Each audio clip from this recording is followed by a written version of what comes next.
Hey, you beautiful people out there listening to me speaking. This is Morgan with the Perch of Birds. Jason Hill's on our podcast today. He's an actor, he's a veteran, he's a father, and he's a search and rescue volunteer in Little Old New Mexico. We follow Jason on his many, many adventures in this podcast where he saves stranded people in the woods, carries out some people that may not have been able to walk out. You got to listen for that. And he's also getting himself into some really cool stuff. What do I mean by really cool stuff? What would you do if you can go to a movie set for your 9 to 5? This man is a working SAG-AFTRA actor. He's been in such TV shows as Longmire, Breaking Bad. He's also been in movies like Brothers, Lone Ranger. He's also been in Independence Day 2. This man is also a veteran. I don't think I can come up with any cooler setup for this podcast. You guys are going to enjoy it.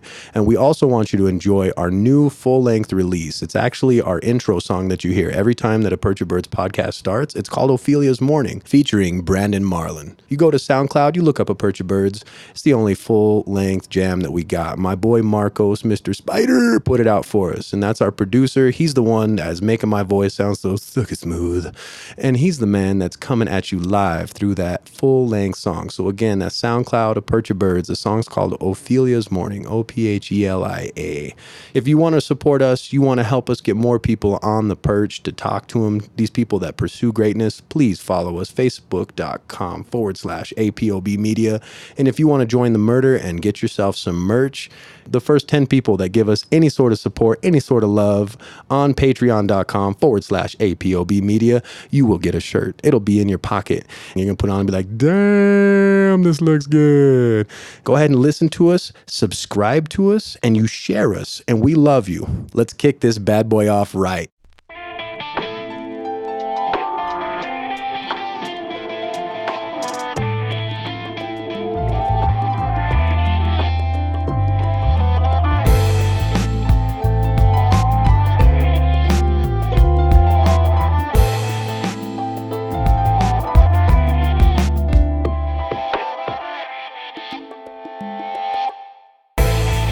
So I gotta ask, man. So you live out in the wilds. You were talking about your internet issues. You're out in like Mountain Air, kind of, right, or Edgewood? Moriarty, just past Moriarty. Edgewood. There's other east. Places that I could have named, and I probably would have never nailed down that one. That's my bad. Well, did you live in Albuquerque for a little while? Yeah, for like 25 years. Okay. Because I remember meeting you in Albuquerque when we were doing the outdoor meetup group with Jared Cash. And I think that you were living in Albuquerque then, right? Yeah. So what moved you out of Albuquerque? My daughter, she turned 18 and decided she wanted to stay there in town with her mom while she went to UNM. And so I was like, I'm free. I'm moving out to the country. And bought a cool house out here. That's with, cool. 3 acres, yeah. So then you're doing like more of the outdoor stuff now, or is that just like coinciding as like a hobby to your acting, your career, I guess? Yeah, the outdoor stuff is just recreational at this point. I haven't done any classes or anything like that in a while. But I still do. I do search and rescue for the state of New Mexico, and so I still get out into the wilderness quite a bit. Yeah, I had heard about that, man. That's really cool that you do that. How often do you do that service or that job, I guess? So we probably average anywhere from like 30 to 50 missions a year. Wow. And it's completely volunteer. Everyone has their own gear, their own time. There's no compensation, but when someone goes missing or gets injured or something out in the wilderness, they call 911. State police activate us, and we fall under state police jurisdiction. And then our team, we're really called that is interesting. Yeah, we're called ground pounders. So we throw on our pack of gear and typically walk around the woods at night in shitty weather and try to find people. But that's a dream for an outdoor guy, right? Like that's kind of the way to think of a dream job, is to be able to just go out and like do your thing and be by yourself. But I mean, it's it's almost like you're making the world better just by utilizing something that you're naturally inclined to do anyways, right? Exactly. I mean, they go hand in hand. I love the outdoors. I love helping people. And, even if the person walks out on their own or they're found safely or whatever, I mean, it's never a bad day walking around the woods. So, it's always enjoyable. Absolutely. We did a podcast with Jared Cash, right? You know Jared, and he did he actually started putting down some of his adventures in blog format, and he's got a site, livenewmexico.com. So we put him on he was like our second podcast. So I think it would be really cool if we got the three of us together, man, and did another one and had your stories and kind of go, because I know we could probably have many adventures told, I'm sure, from you rescuing people, man. What would be more of a memorable one if you were to try to just call one up that you could tell, like one that was it kind of solidified you wanting to be a rescue guy? Where did you get that moment where you're like, this is the shit, I want to do this forever or whatever, Well, I've been on a number of cool missions, but there was one there's a gentleman named Micah True, and he was an ultra marathon runner. He used to run like 50, 100 milers, and he had a book. He was in Born to Run, right? Born to Run? Correct. They called him Caballo Blanco. I read all about it. It's El Blanco, right? Yeah, Caballo Blanco, white horse. Caballo Blanco, that's what it was. Okay. And so he was famous because he started this running marathon to help the Talahemora Indians, I believe, down in Mexico. And there's a real famous race down there still. But he was out in the Gila, which was an area he really loved here in New Mexico, and had some sort of heart condition and was out on a very short run and ended up dying. And so I was down there for 4 days. On day 3, we located his body, but it was too late in the day to extract him. So we had a couple members stay with the body, and then me and a couple others were on a hill above where he was located, so that because the comms, the communications were so bad that we needed a relay team. And so we slept out in freezing cold that night, running relay for instant base. And then in the morning, they brought in the medical examiner and like a horse or a donkey, I believe, to carry the body out. Oh wow! On the horse? Yeah, because it was like 4 or 5 miles in. Rough terrain. In fact, the terrain was so rough they couldn't get the donkey, I believe, all the way to him, and so a number of us members, at least half a dozen, had to carry him in the body bag for about a mile upstream over trees and rocks and stuff. Are you serious, man? That's heavy. How did you handle that, like, in real time? Was that your first time coming in contact with like a dead body? Well, no, I'm a Gulf War veteran. I was in the first Gulf War, so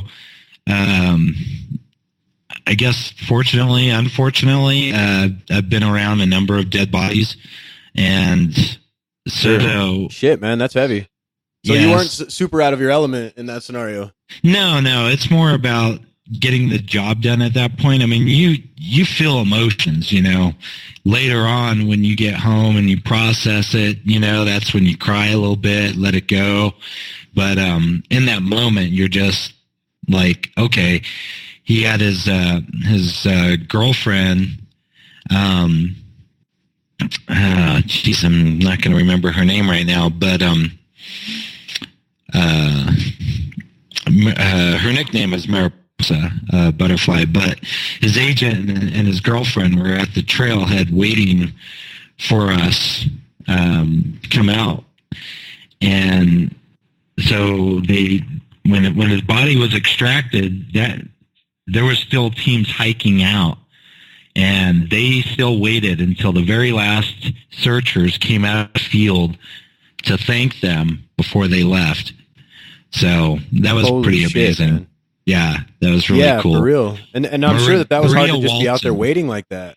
Yeah, Maria Walton was her name. I'm still friends with her on Facebook. So, yeah, it's pretty intense, but that was a big deal. In fact, I met a producer. There's a film in the works, a big budget Hollywood film, and they have Matthew McConaughey slated to play Caballo Blanco, from what I understand. Really?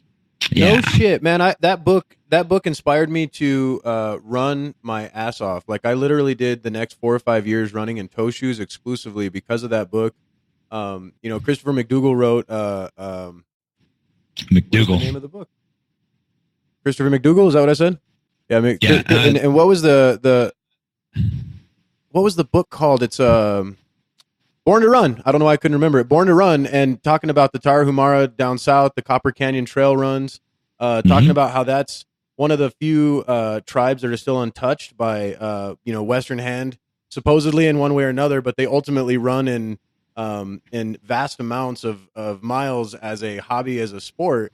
And to see that he was able to go down there and not really what's the word? Because he was a white guy going into an indigenous place, and he didn't exploit it so much as he did really try to show the culture for what the amazing abilities of the people were, and just the way they lived their lifestyle. I mean, drinking that, they would drink like this homemade corn beer, and they would just get up and run like 200-300 miles in a shot, and they would just and I've never seen something like that. And, yeah, and sandals, man. Or they would they would use tire bottoms, and they would cut the tires up and use the tires and like use them like sandals and run in that shit. And that, man, I couldn't believe it, And then they came back, and I remember they were talking about a race that Caballo Blanco had put on, and it was one of the first where they had taken a couple of the better runners, the Tarahumara runners, and they had talked them into coming up to the States and doing a race. And they had actually gotten sponsored. And when they had gotten sponsored, they got shoes from like a Zuma's or from Brooks or something. I don't remember what it was, but some high end, shoe company, and it became like probably Luna sandals, most likely. Was it Luna? Yeah, because this was before, because this is like we're talking early '90s. Gotcha. Yeah, and see what happened was they ran this race, and it was a 100-miler, and they took off, and when they took off, the three of them that ran together, they were out and about, and they eventually got ahead of everybody 20 miles in. Well, they would have to stop and switch back into their tire bottom shoes because they couldn't handle modern Western shoes. And it was so funny because that was like one of the pivots for Christopher McDougall's point on barefoot running, and then how Caballo Blanco was like this, he was really for it. He was an advocate for running the way that they do, in a runner anyways, but yeah, absolutely an amazing story. And it's so cool that you got to, kind of pay homage in his last moments, to be able to be a New Mexican and go out there and that's cool to hear the story, because that means he was shown respect, even though he kind of went down, I would say, ultimately early, because that guy was doing a 12-mile run, I think, when he actually had passed out there. Like, that was a normal day to him. So that dude was on another level at like 60, 70, however old he was, Yeah, no, it was definitely something that should have been just a casual run, but you see it from time to time where some of these runners that do ultra distances end up with certain heart conditions. Unfortunately, it's not completely uncommon, and it just caught up with them.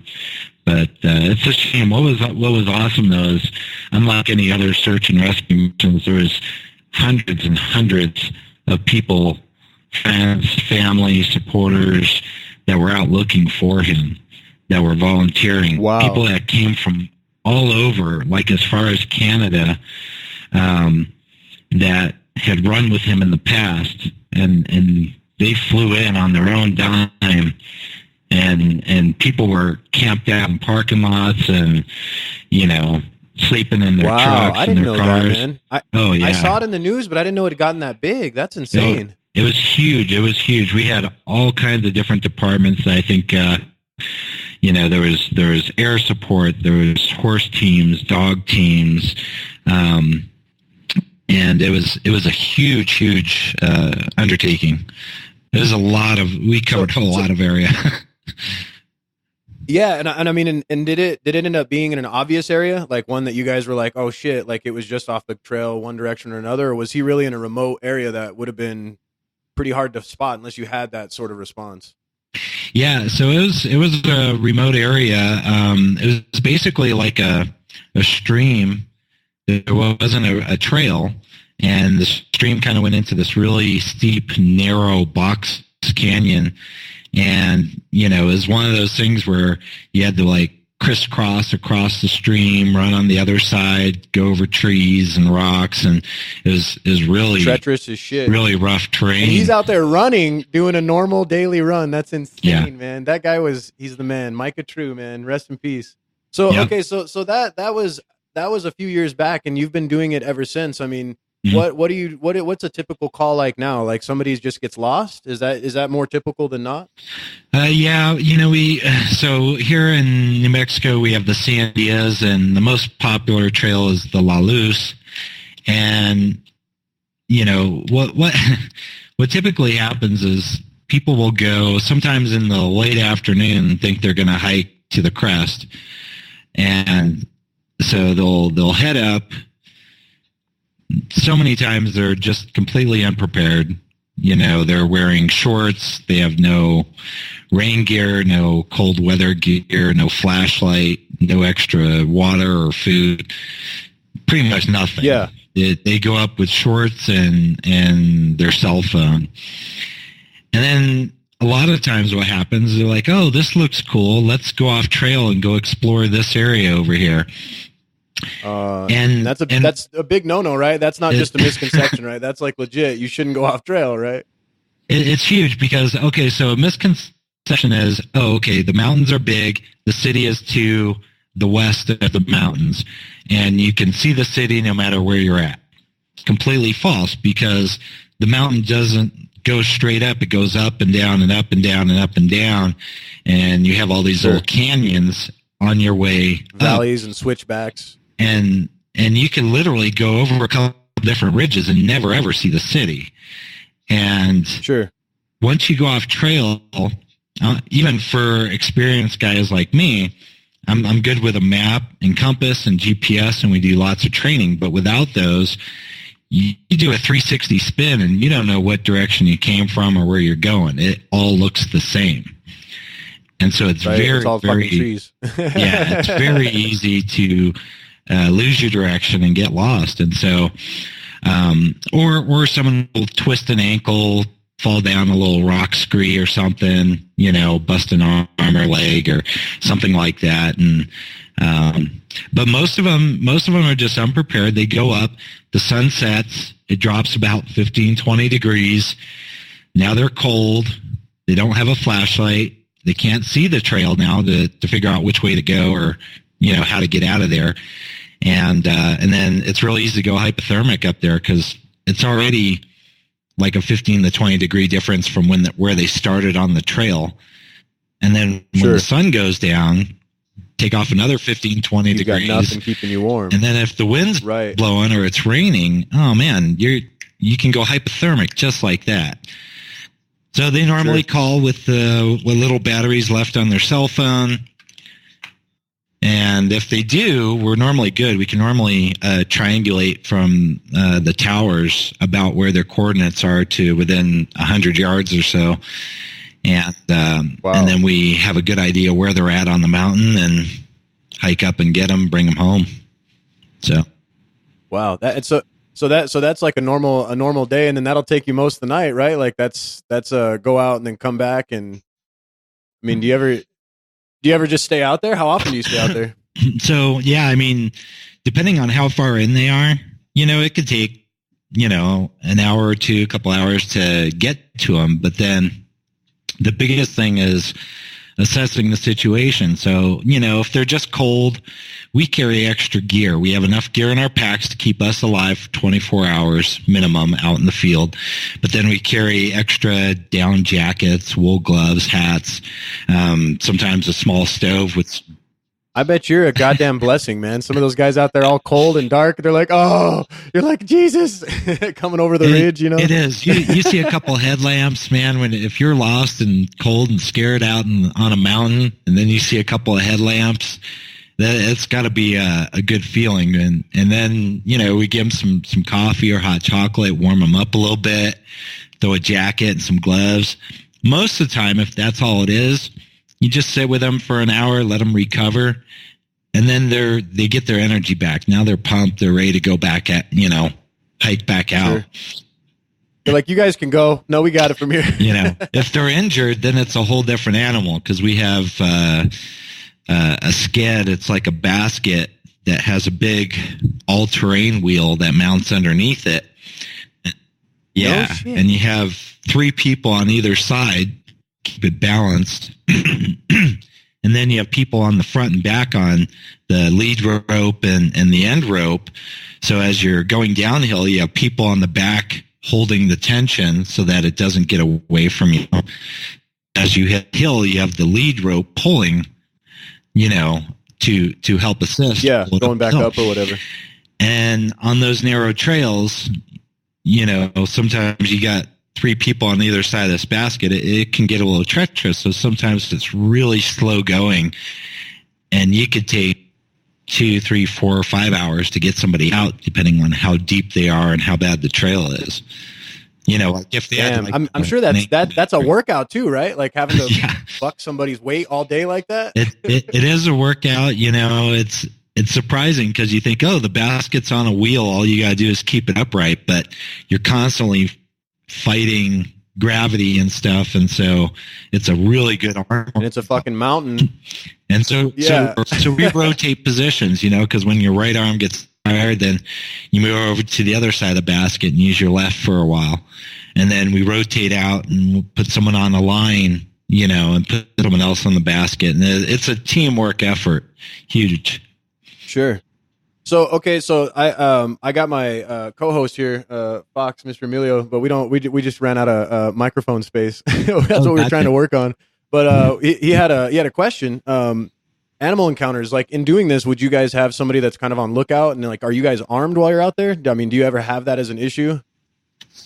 So animal encounters are pretty rare. I have heard we've had members that have encountered mountain lion up in San Diaz on a trail. And I can't say offhand that we've ever come across a bear or anything. So animals are almost never a concern, even though we're out, in the middle of the night and so forth. As far as firearms go, a lot of us are outdoorsmen, and most outdoorsmen are also into firearms protection, so forth. So yeah, there's a chance that some of them are concealed carry license holders and have firearms just in case.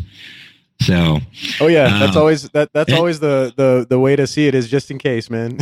so here's an example, and there's it's never the animals that are a problem out in wilderness areas. It's always the humans.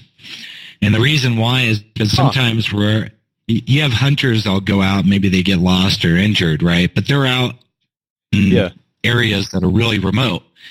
Well, the other people that are out in areas that are really remote are people doing bad things, like growing pot grows, out in the middle of the woods, and, criminal activity.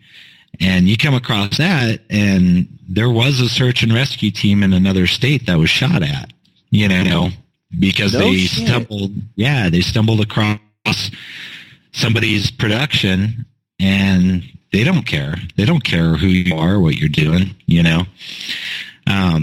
So yeah, anything is possible, but you do have to be careful out in the wilderness areas a bit.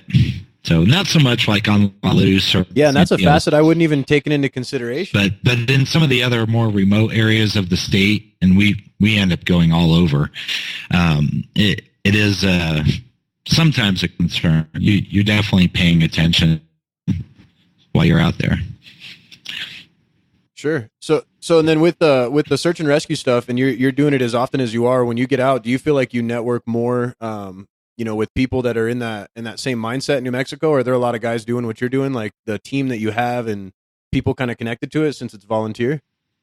Yeah, so our team is called Cibola Search and Rescue, and like I said, we're grounders.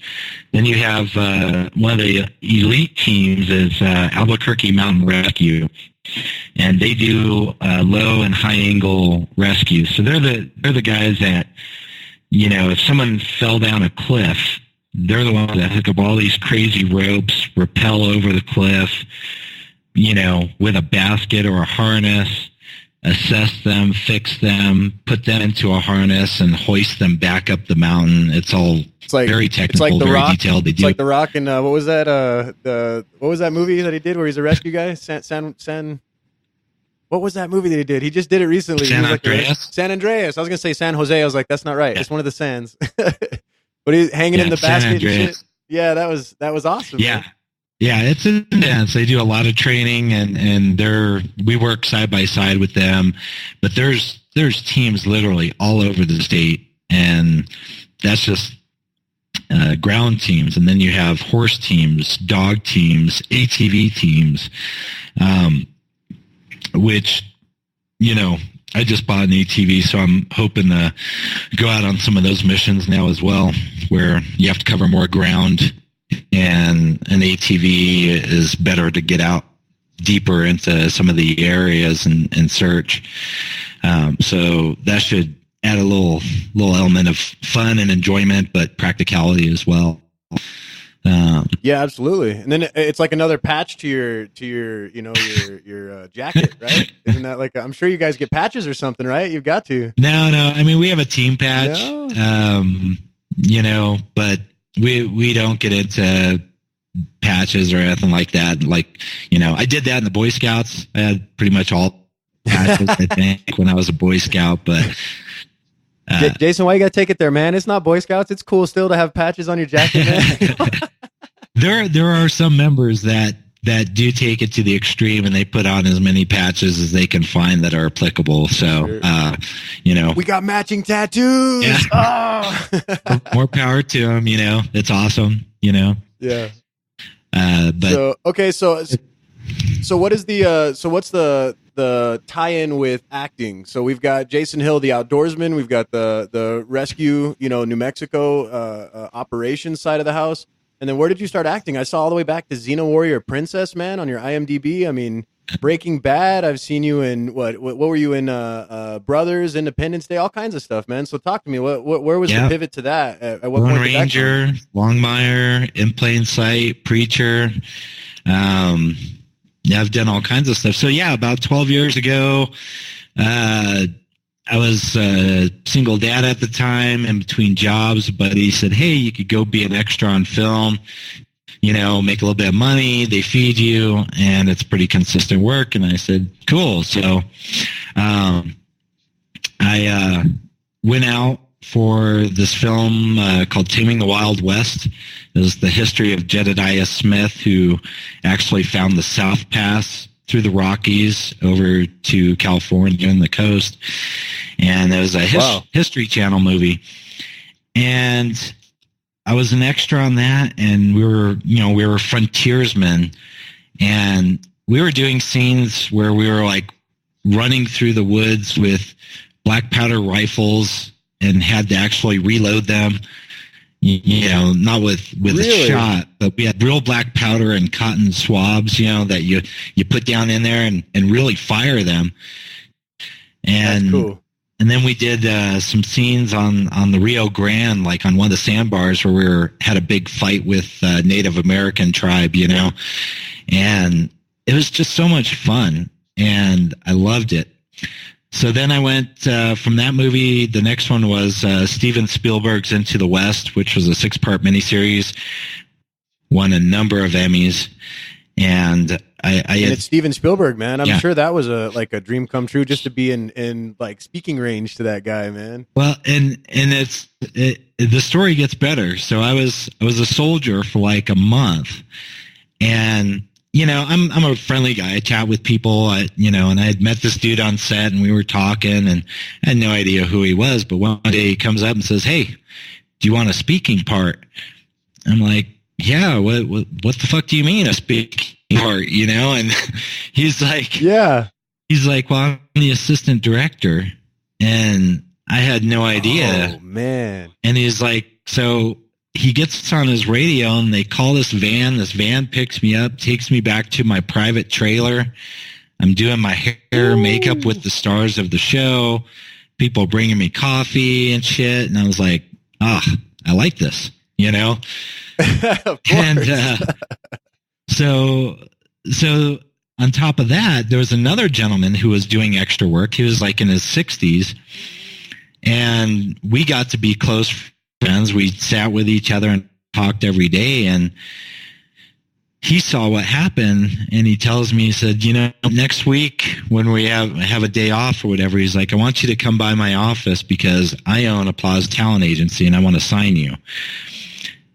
Damn. And that was Dennis Garber. Unfortunately, he passed away earlier this year. But sorry, man. He was a super cool guy, and so he signed me, and then Applause Talent Agency became Mitchell and Presley, which is now. And that's where you're at now, right? Yeah, well, Mitchell and Associates is where it is now.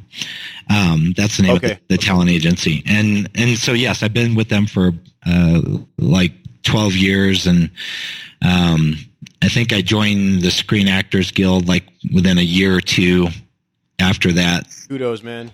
And I know that's a hard thing to get into, man.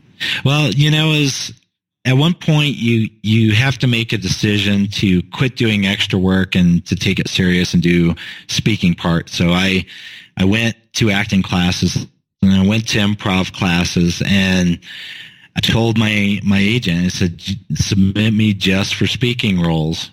And it was really slow. The first year or two, I'd get maybe one call or one or two auditions that first year. But then you land a role, and then, you have one credit on your resume, and then a year goes by and maybe you land another one or two roles. And in the meantime, you're doing tens, hundreds of auditions. You have to have a really thick skin because you're putting yourself out there and not getting every single job, How many auditions would you say you go through that are, how many hit? 1 out of 10? 1 out of 100? When you get in the business, they say 1 out of 100. If you get, there's certainly people that are better and, are more consistent with what they land. I don't know what my actual percentage is because I haven't tracked it, but for me, maybe 1 out of 20, that's not bad though, man. Shit. I mean, you're still doing what you want to do though, right? Like you're not being forced to go. It's not a 9 to 5. You're not in a cubicle, man. Like it's just a ton of fun. You get to dress up. Right. Yeah. I could see the payoff being much greater than the letdowns. Yeah. So, my last film, that I did, it comes out, 2018, I believe. It's called Fast Color. And Jordan Horowitz, who was the director, I believe, for La La Land, won 6 Oscars. And him and his wife came out and filmed a pet project that they wrote. And that movie's called Fast Color, and I did a couple weeks on that. It was a lot of fun. I'm kind of I get cast as like military, ex-military, bad guy, mercenary, bodyguard, that kind of stuff. Man, when you're not smiling, dude, I've seen some of that demo reel. When you're not smiling, you make me a little nervous. Yeah, I do. I look pissed off all the time, and it's great. I'm like, it's okay to be typecast. Just cast me. Yeah, exactly. As long as I'm making money, man, I'm right there with it. In fact, I don't know if you got to see it, but I did this short film or this miniseries called Back to Earth, and that's going to be really huge when it finally launches. Yeah, so they raised the funds with Bitcoin, and I think they raised $1.2 million. It was the largest funding through Bitcoin for it's a graphic novel and a short film series, like online, I believe. And there's, I play a bad guy now, but anyway, they made a movie poster of me holding a bat, and it just looks crazy cool. And that's up on their web as well. That's back2.earth .org, I believe, or .com. Okay. One of those. But back I'll tag it in the post, man, when we release this. Yeah, it's going to be really cool. They got Federico Heller was the director, and he's done some crazy stuff with CGI graphics and such. Big name, and it's going to be awesome. But the point being is that, yeah, I look like a badass in the shadows with the bat, and this weird lighting, and it looked really cool. Yeah. So I had a lot of fun with that. That's cool. And then, like, if you ever get pissed off at your daughter's, boyfriends or something, you could just send them a picture of you like that, and just be like, seriously, bro, who do you think you're fucking with? Yeah. Something like, just scary as shit, It's amazing how many pictures I'm in where I'm like in military or paramilitary gear holding a 308 or a Glock or something, I was a sniper. Any one of those, man. In plain sight. I think I was at season 4 or something. It was the season finale, and I was playing a sniper from the Adrian Brotherhood. So head shave, face shave, tattoos on my neck, and I'm up on a tower. I saw that. Is that tattoo real on the neck? No. No. Okay. I don't know. It made you look gangster though, bro. Yeah. No, that's that tattoo is specifically tied to like the Aryan Brotherhood, which I am not. So that's good. I didn't know that. I was just asking. I thought it could have been your area code, be 505 or something. Who knows? Right. So yeah, no, it's just a lot of fun when you get to, I worked with Johnny Depp on Lone Ranger, Army Hammer, Helena Bonham Carter. We used to sit in the makeup trailer and chat. I'm like, geez, you asked me 10 years ago if you thought I'd be chatting with Helena Bonham Carter face to face, just casually. Yeah, really, man, that's huge. You just won't believe it. I've done a couple extra stuff, and that's why I thought it was interesting that you were in it, but I didn't go near as far down the rabbit hole as you did. I've only done extra stuff, but I got to go. I was on Transcendence, the Johnny Depp flick, and I walked around in a construction outfit, for like 4 shots, but it took like 4 hours, forever. Yeah. But I even got incorrectly cast. I was cast to do something with Morgan Freeman up close, and then they saw that I had a tattoo on my arm. And right off the bat, he's like, no, you're out. I'm not going to take time to cover that up. And I was so sad because like they had just spotted me and they're like, you look perfect for this. And they pulled me over and they were going to start doing kind of the same thing, like get me set up. But I was going to be a missionary guy, with like a short sleeve. And they were like, we don't want to cover it up. And I was so pissed at myself, because I was like, that's the one time that I've kind of gotten pulled aside, but I've done a couple other, I did a TV show, the Messengers, did a bunch of, it was like CW stuff. So yeah. I floated around, but it's always been hot dogs and hamburgers, the extra life, I like to call it, but I've seen, like when I did Transcendence, I got to do the waffle stand in the morning, and I got to eat with I always forget his name. He did Peaky Blinders. What's the main character in Peaky Blinders? He was the Crow in the first Batman of the. Yeah. I know who you're talking about. I can see him. I just can't think of it off the top of my head. So they were in the same trailer with me, but see, I never got the good graces to be able to talk to him. I had I was always wrangled away. Wait a minute. You're an extra, aren't you? Get over there. Yeah. There's a certain etiquette to it, and even with other talent, other actors, it's I've gotten pictures with a lot of them, but you got kind of pick and choose your moments. You have to be a little tactical about it. respectful. There's kind of a time and place. Normally the wrap party is always a great place. I was just last month I was at the wrap party for the kid and was hanging out in Santa Fe. They shut down one of the bars and jammed with Vincent D'Onofrio and Chris Pratt and Ethan Hawke, and I'm like, man, I'm with the Guardian of the Galaxy right now. This is crazy. Yeah, man, that's so awesome. Star-Lord. And like, Star-Lord, sir, yeah. How are you? Shaking his hand. So, and I told him, I went up to him and I was like, hey, how's it going? I was like, I'm kind of fangirling myself. I said, but really, my daughter would lose her mind if I was able to get a picture with you. And he's like, oh, yeah.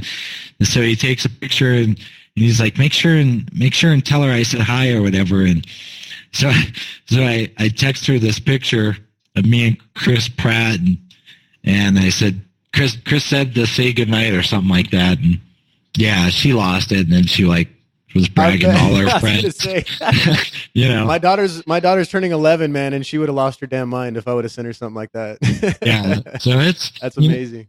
Dad's cool once in a while. Other than that, it's just Dad. But occasionally I get that cool factor.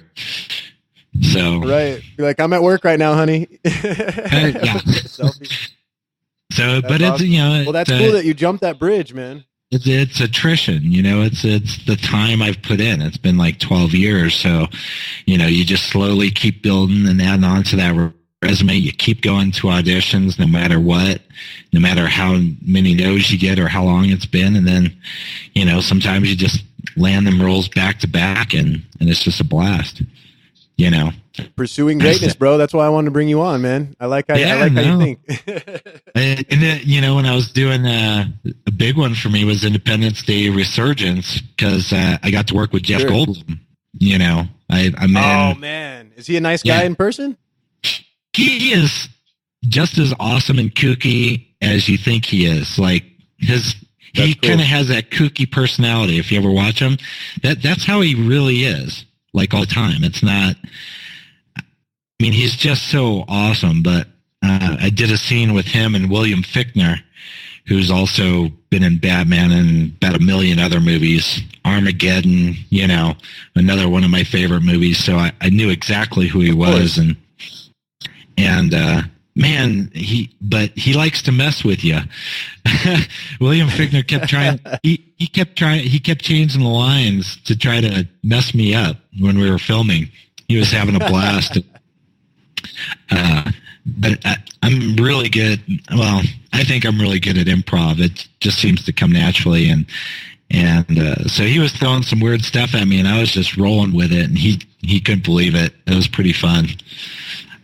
So with that in mind, when you are using your craft or you're honing your skill right while you're on set, because that's really where it comes out. I mean, it's like one of those cool jobs where it really is what up to that moment when they say action. Do you recall some of the personal experiences that you have while you're acting, and like does it help like with your realism? Like when you get into it seems like you're getting more typecast for serious stuff and like more military roles, I guess. Because I've seen a lot of that, and even if not, then more the tough guy stuff. Is the the Gulf War experience, the stuff that you deal with when it comes to being close to people's hardships with your search and rescue stuff? I mean, does that help with the acting? Do you bring that up and like brings the tears sometimes? Yeah, absolutely. In fact, so when I came back from the war, I was pretty fucked up, like a lot of people, to be completely honest. And I call it zombie mode. I was in zombie mode for couple of years where you don't really have the same emotions that most people have. You're kind of stone cold type of thing.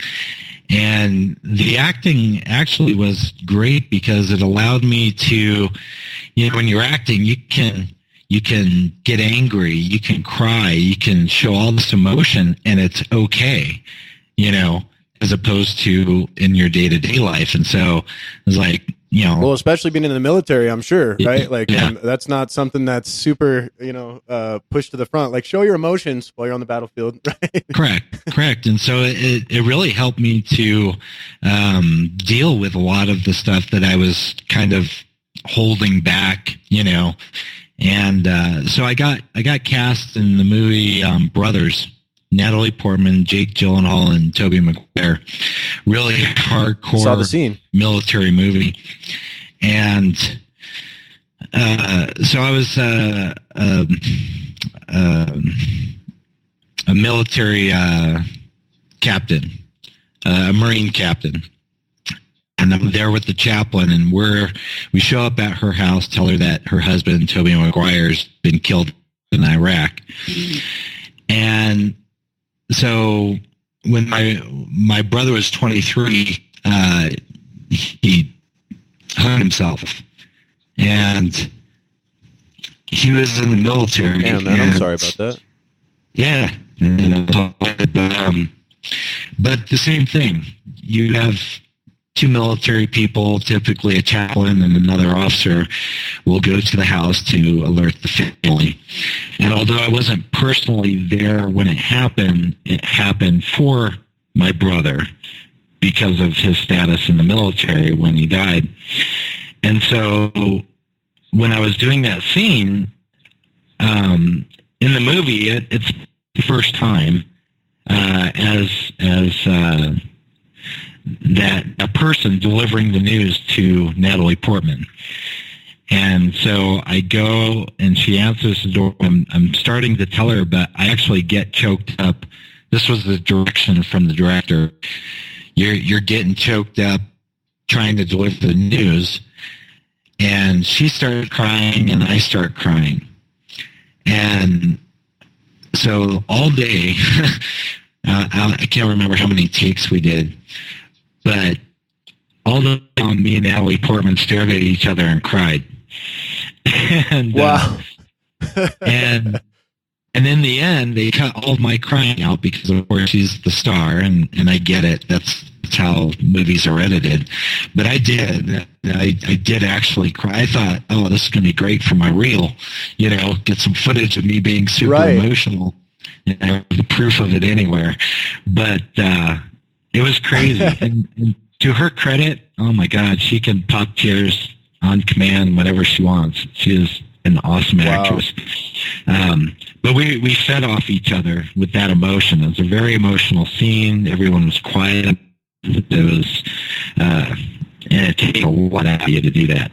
To really go there. Absolutely. Do a true performance takes just a lot out of you. But and then to do the same climax over and over, man, I'm sure that is just kicking your ass emotionally. Like that must have amplified the effects of how you're feeling anyways. Like you just kind of keep hitting that same emotion that is triggering it through take after take on command, essentially. I mean, that speaks to you being able to actually act, man. Yeah, I'd like to think so. I mean, I'm good with the run and gun, the military stuff. I've got plenty of experience with that, stunts, whatever, but, I haven't had a lot of opportunity to, really show kind of range, emotionally, dramatically, but, my time will come. I'm patient and I love doing so. I'm just on the journey, basically, and we'll see where it takes me. You're on that pursuit, man. That's awesome. Yeah. What is the future for Jason Hill? As much as I'm sure you're allowed to say before certain things come out or whatever, but what is the next thing for you? What do you have coming out that you can tell us about?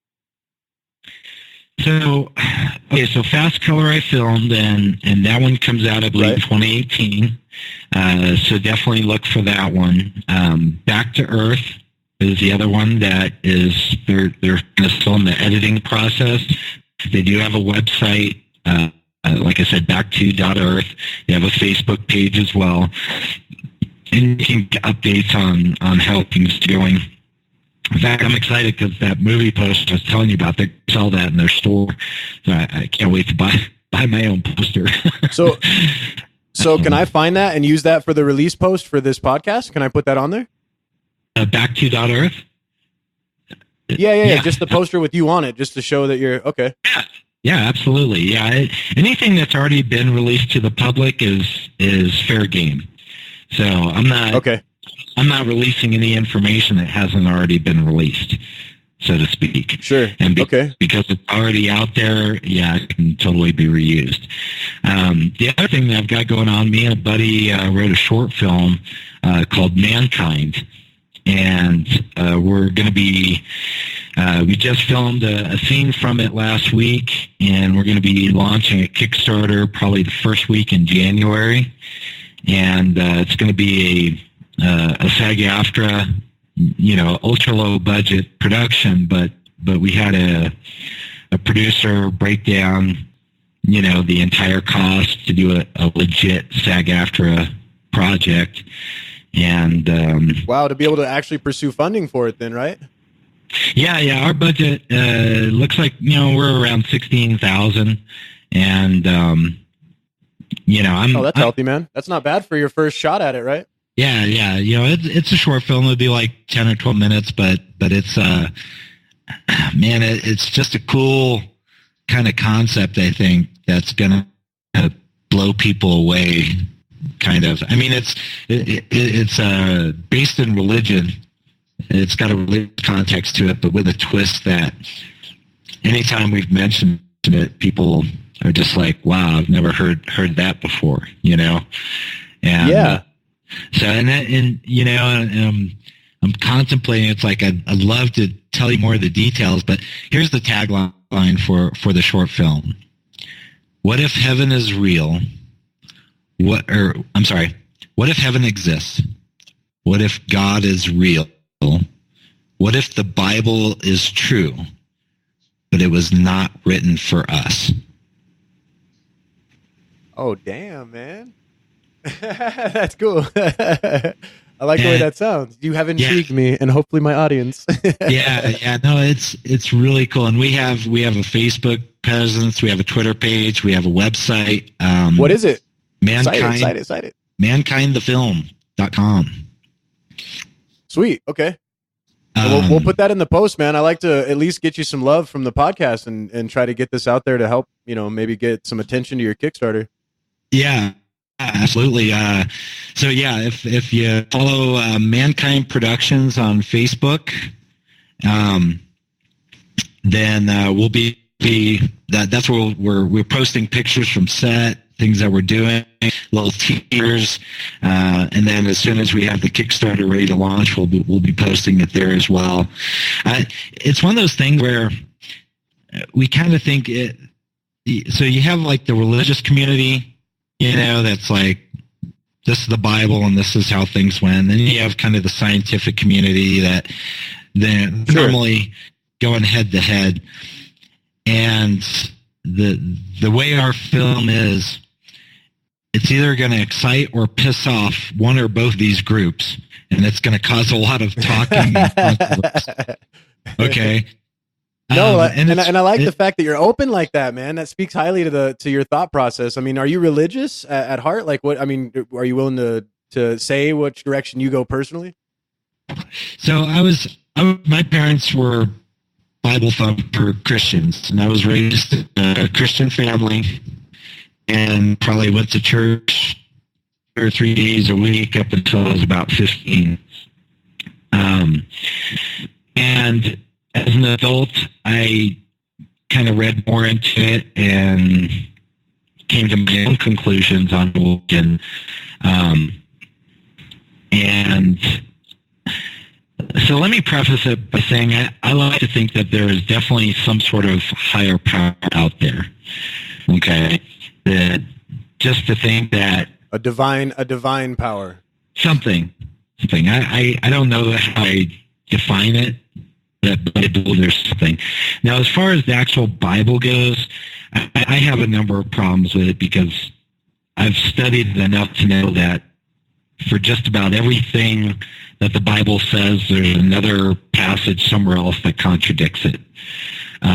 Sure. And there's just a ton of it. And that's because it was written by man. And man has changed it over the years. Which is ultimately fallible. Yes.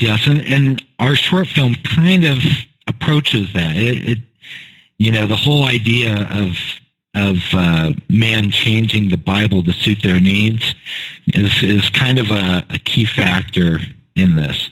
But so yeah, I'm the type where the other thing about not so much religion, but churches is after like years and years of not going to church, I went back to church because I missed the family, the camaraderie, the Fellowship, good feeling, sure. fellowship that you get. And before I left, someone was asking me for money. And so many of these churches are money-based. They tell you 10%, 20%, you have to give, you have to do this. And it boiled my blood. Found your movie poster, man. Sorry, I was like, damn. That's me, that's badass, man. That is so cool. That's definitely going on your release. I'm sorry, I cut you off, man. Go ahead.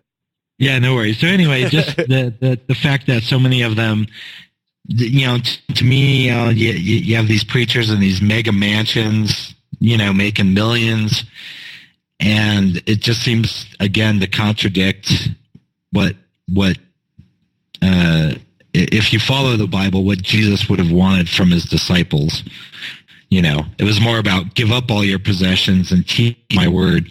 And here these mega churches and stuff are just making mass money, crazy money. Sure. So, well, I was listening to an amazing podcast. Paul Rhett, what's his name? The mushroom guy. What was it? Stamets? Paul Stamets. He was on a podcast with Joe Rogan not too long ago, and this guy's like the authority on fungus. That grows medicinally, wild, psychedelics, you name it. But this guy was talking very strongly about religion and in terms of how, as a natural course that's led to this point, kind of speaking to what you were saying. I guess that there used to be psychoactive substances, mostly mushrooms, psilocybin mushrooms, psilocybin, whatever, that was put into beers and stuff like that, just beverages, I guess. Before there was, a big change in the pagan Christian control of, large parts of the world. So I don't want to try to speak out of my ass and say when that was, but I think that's 1500s, somewhere in there, 1300s.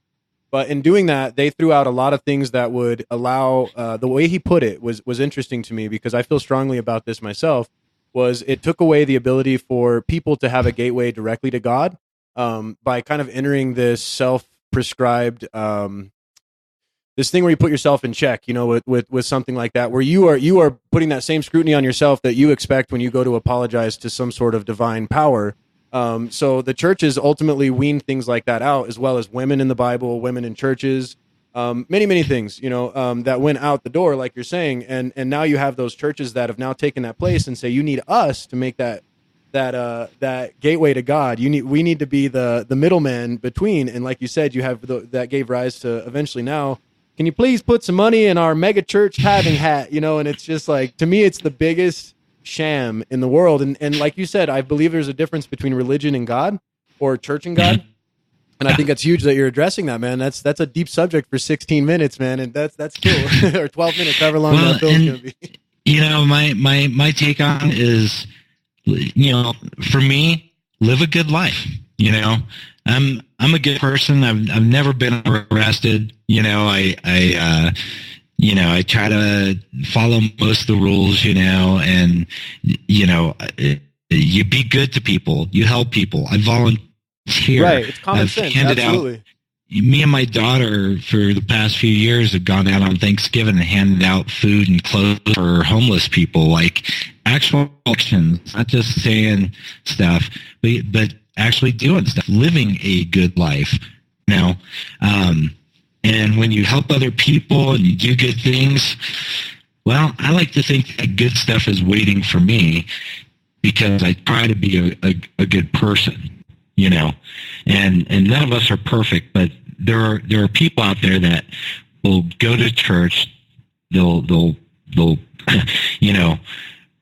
party or do whatever craziness all week, and then they go to church and be like, forgive me, and then they start all over again.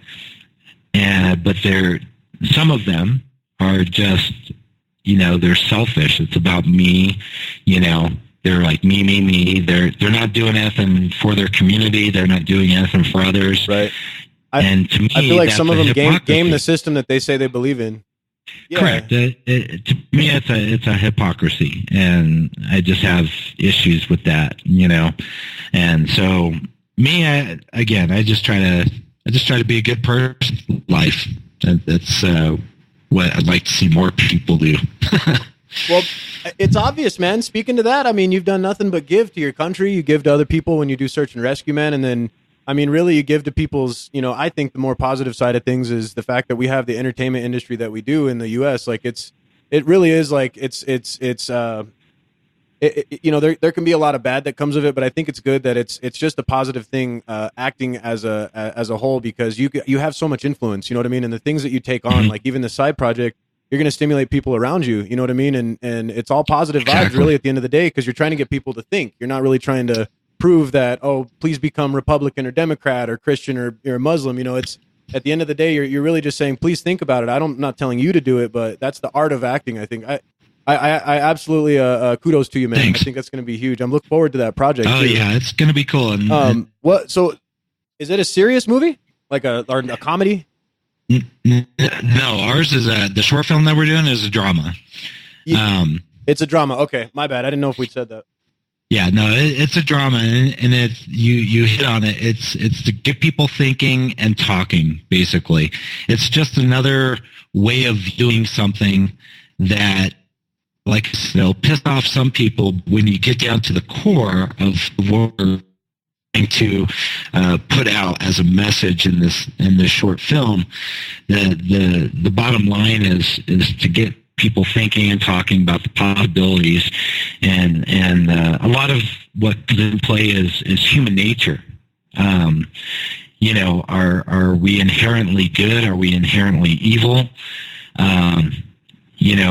What choices will we make given different scenarios? And I think it's going to be great. Ideally, we do want to make a feature film, and so the idea is to do the short film.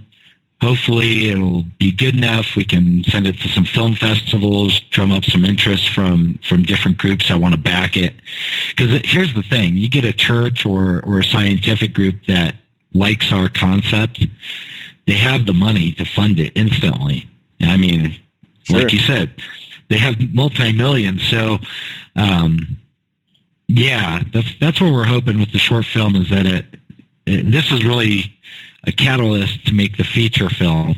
And technically it's 2 films, but it's to get it out there and to drum up the interest. It's like a pilot, pretty much. Yeah. And so okay.